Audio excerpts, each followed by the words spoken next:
parties.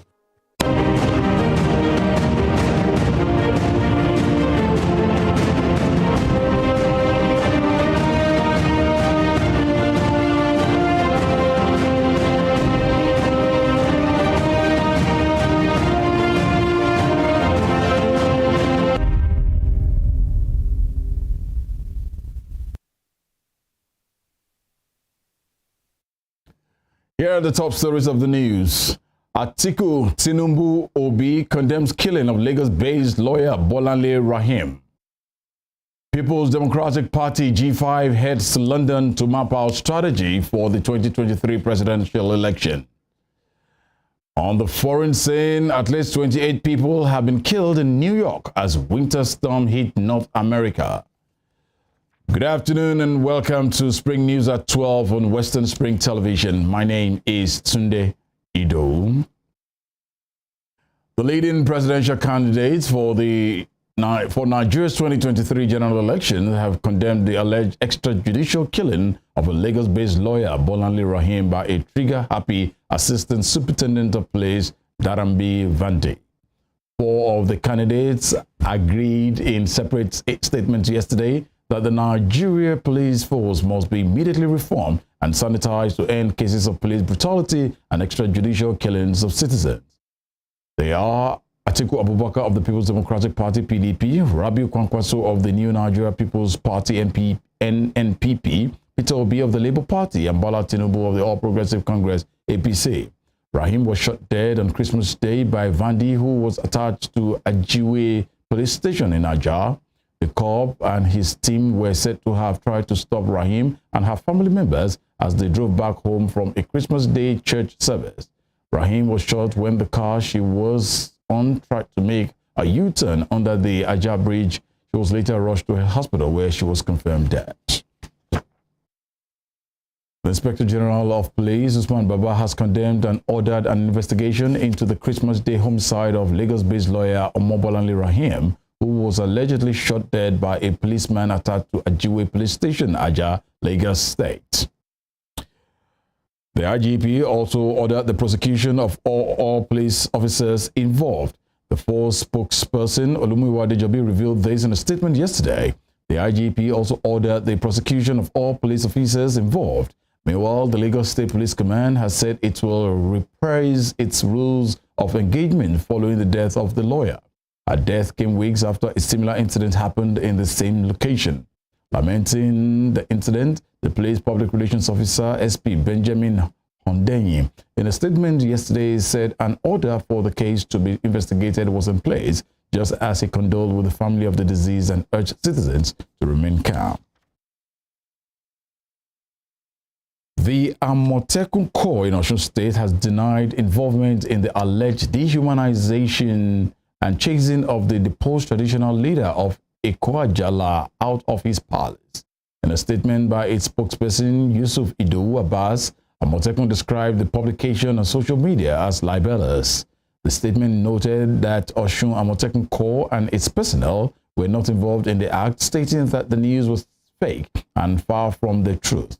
Osun Amotekun Corps reiterated that it is an establishment of the law which no party can lay claim to it, as it belonged to the entire citizens of Osun State.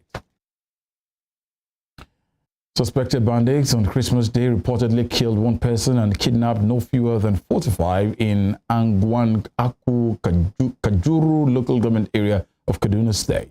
It was learned that the attack took place while Christian faithfuls were getting set to attend church services in celebration of the birth of Jesus Christ.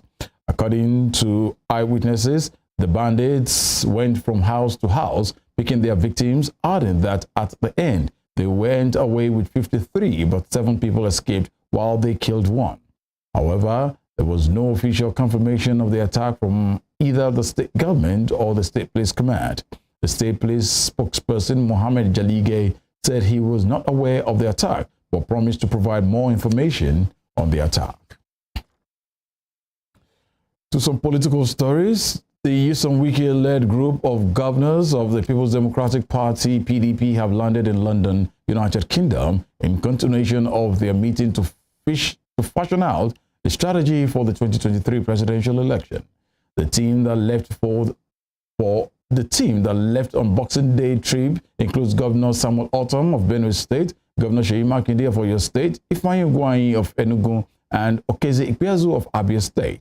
The governors have remained consistent in their call for the removal of the national chairman of the party, Dr. Iyorchia Ayu, to pave way for the emergence of a southern politician as the party boss. They have since withdrawn their support for the presidential candidate of the party, Atiku Abubakar, and have not been seen to campaign for the former vice president.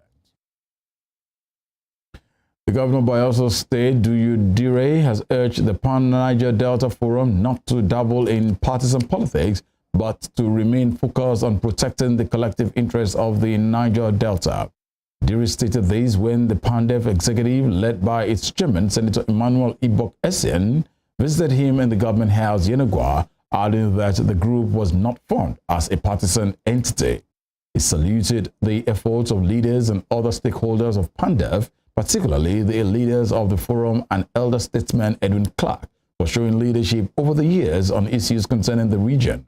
The governor acknowledged that PANDEF had made commendable efforts towards the growth and development of the Niger Delta. The Independent National Electoral Commission, INEC, has said 1 year imprisonment or a fine of 500,000 naira awaits anyone found guilty of buying votes during the 2023 elections. The INEC Commissioner in Jigawa State, Professor Muhammad Lawal Bashar, said this in an interview with newsmen. The commissioner said the Electoral Commission is prepared to conduct all the elections with the Beavers machine to ensure free and fair elections. Professor Muhammad said the commission had received over 156 permanent voter cards, which are still under distribution until 22nd January 2023. He advised those who have registered but have not collected their voter cards to do so before the closing date. The commissioner added that the agency made a good plan that will allow people with special needs, the elderly, and pregnant women to vote easily. The Bauchi State Governor, Bala Mohammed, has alleged a plot to rig him out of office in the 2023 governorship election in the state. The governor made the remark when he received the members of the Bauchi State Christian community who paid him Christmas homage in Bauchi. He said those trying to do so using federal might will not succeed because President Muhammadu Buhari won't give in to search, adding that the president has already assured everyone that he will allow the people to elect whom they want.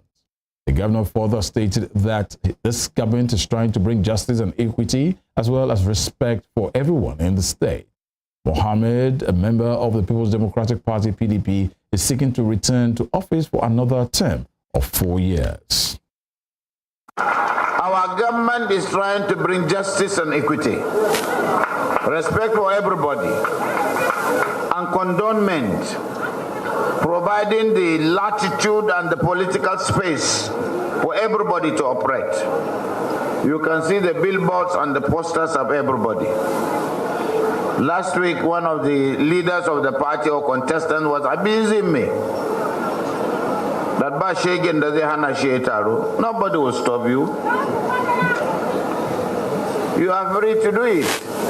It is not the contest that matter, it is the end result. Suspected political thugs reportedly attacked and destroyed the secretariat of the Social Democratic Party SDP in Nonwa Tai local government area of Rivers State yesterday morning.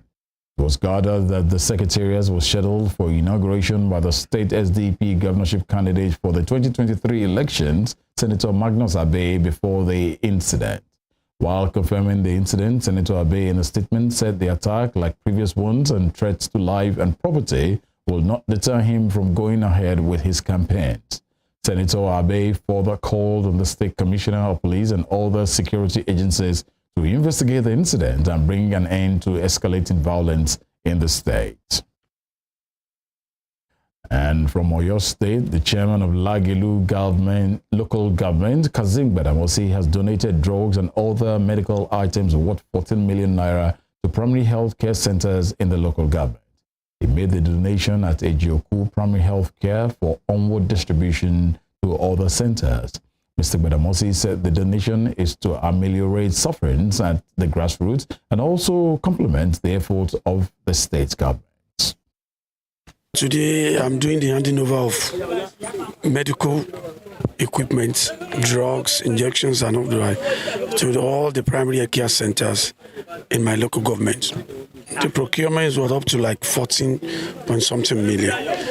And I wanted to go throughout all the health centers so as to ameliorate the sufferings of our people at the primary level and to complement the efforts of His Excellency in bringing basic medical and medical necessary to the grassroots level. They should all go out and enjoy all the basic opportunity, health opportunity that has been given to them through the office of the governor. You're watching Spring News at 12 on Western Spring Television. We'll be right back after the break.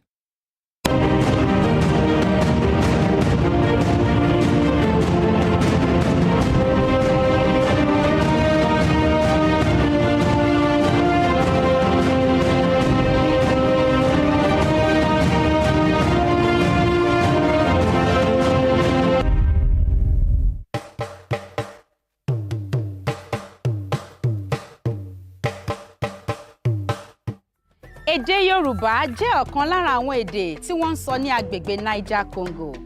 Èdè Yorùbá gbajúgbajà ní àwọn orílẹ̀-èdè tó ń bẹ ní ẹkùn ìwọ̀ oòrùn ilẹ̀ adúláwọ̀.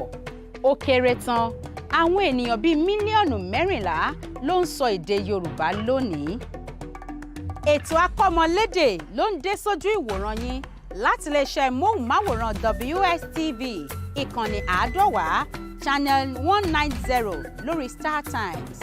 Folúṣọ́ Ayaolúwagbémiga, ìyá ìjọ pèdèpèdè, ìyá akọ́mọlédè ló kọ tèmi.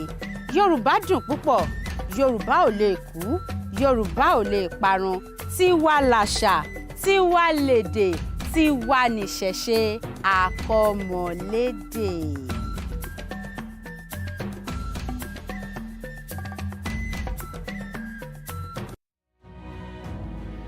According to the words of Michael Forbes, one who never asks questions either knows everything or nothing.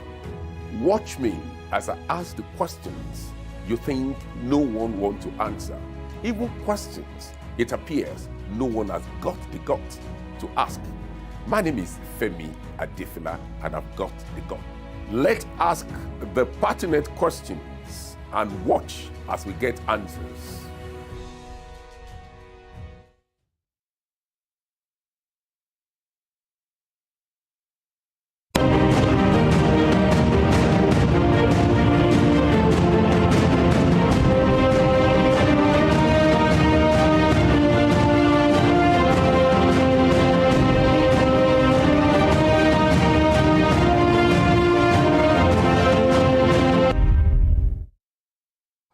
Watching Spring News at 12 on Western Spring Television. Off to Lagos State. The Lagos State Fire and Rescue Service has disclosed that this year's Christmas witnessed the highest ever fire emergencies it had recorded, with 24 fire outbreaks. This is just as the service revealed that 10 fire incidents, among which was a residential building, occurred on Boxing Day. The director of the agency, Adesheye Margaret, described the surge in fire incidents as a concern, stating that 24 fire emergencies were received on Christmas Day, the highest ever recorded in 24 hours. The Ikosi fire incident, according to her, affected the upper floor of a story building with an extended story boys' quarters, adding that the fire alert, which was reported at about 6:18 p.m. on Boxing Day, was the 9th of the 10 emergencies recorded.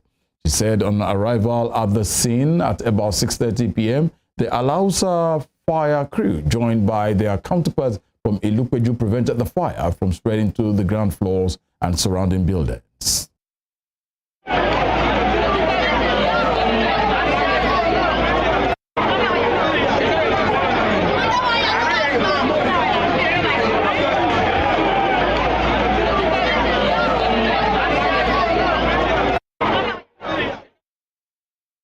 And in business news, the Nigeria Civil Aviation Authority, NCAA, has advised pilots and airline operators to exercise caution over hazardous weather in the dry season. The advisory was contained in a circular initiated by the Directorate of Aerodrome and Airspace Standards, signed by NCAA Director General Musa Nuhu. Mr. Nu explained that the advisory circular was a sequel to the seasonal climate prediction issued by the Nigerian Meteorological Agency, which reported that there will be cessation of rainfalls and weather associated with dry season in Nigeria from late December 2022 to March or April of 2023. On the foreign scene, at least 28 people have died in western New York State, most of them in Buffalo, as a monster winter storm continues to batter North America. A state official said some people had been trapped in cars for more than 2 days during what was probably the worst storm of their lifetime. Meteorologists warn that up to 9 more inches of snow are expected in parts of the state through today. The storm, stretching from Canada to the Mexican border, has killed 56 people, while some others are stuck on highways. U.S. President Joe Biden approved an emergency declaration allowing federal support for New York State. I'm glad I'm this. I learned to drive driving in the Rocky Mountains out west. I've been up the Alaska Highway. I've never seen anything like this or anything mishandled like this. There is no reason that the main roads can't be open and the Peace Bridge can't be open. This is complete failure. And I'm glad I'm this. I didn't think I would ever want to retire. This has just pushed it even that I want to go sooner. Emergency services in Spain have confirmed a 70th death after a bus plunged from a bridge into a river on Christmas Eve. Rescuers retrieved the body of a woman from the Leres River in the northwestern Galicia region. 2 people, including the driver, were hurt after the bus traveling from Lugo to Vigo fell from a height of about 30 meters into the fast-flowing river. Officials say bad weather may have caused the crash. And in Asia, Chinese officials say the country will scrap quarantine for travelers from the 8th of January, marking the last major shift from the country's zero-COVID policy. After almost 3 years of closed borders, this will reopen the country to those with work and study visas or seeking to visit family. But it comes as China struggles with the virus's ferocious spread in the wake of restrictions being lifted. Report says hospitals are overwhelmed and elderly people are dying. The true toll, daily case counts and deaths is currently unknown because officials have stopped releasing COVID data.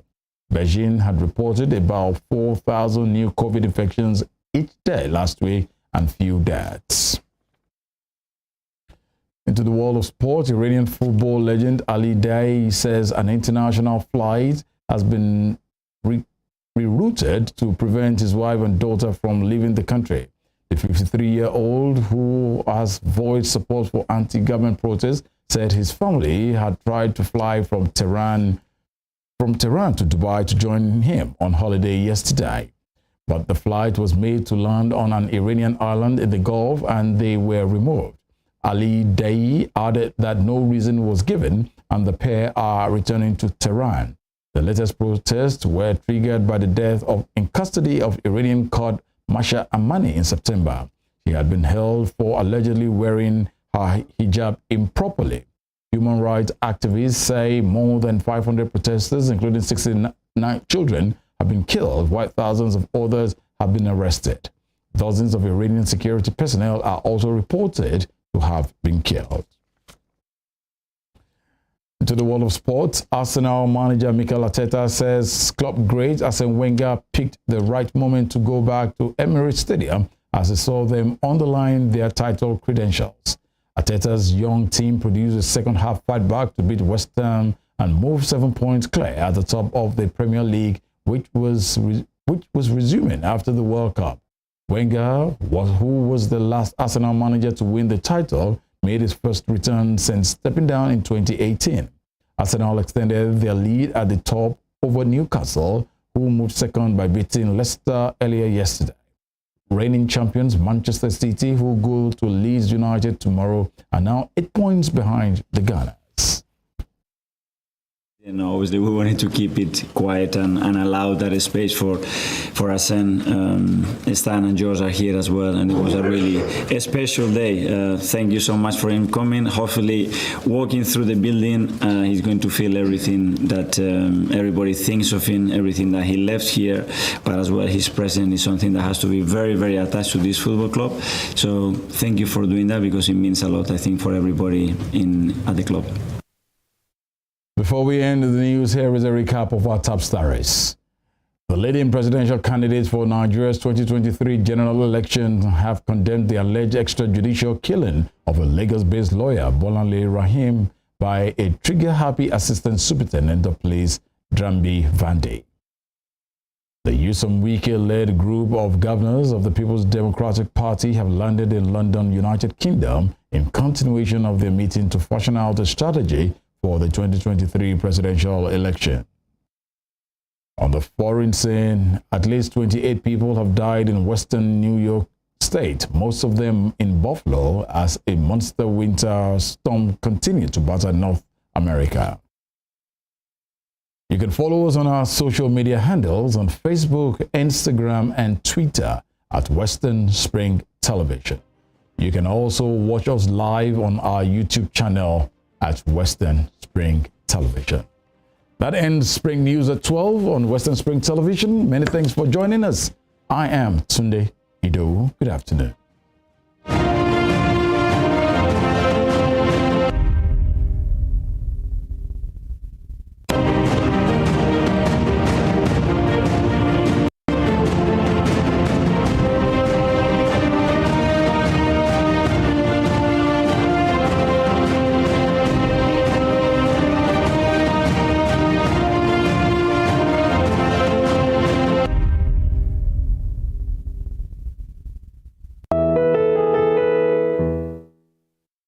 Evelyn Ohiole, Hi. King Eve. How are you today? I'm good, I'm fine, I'm alive.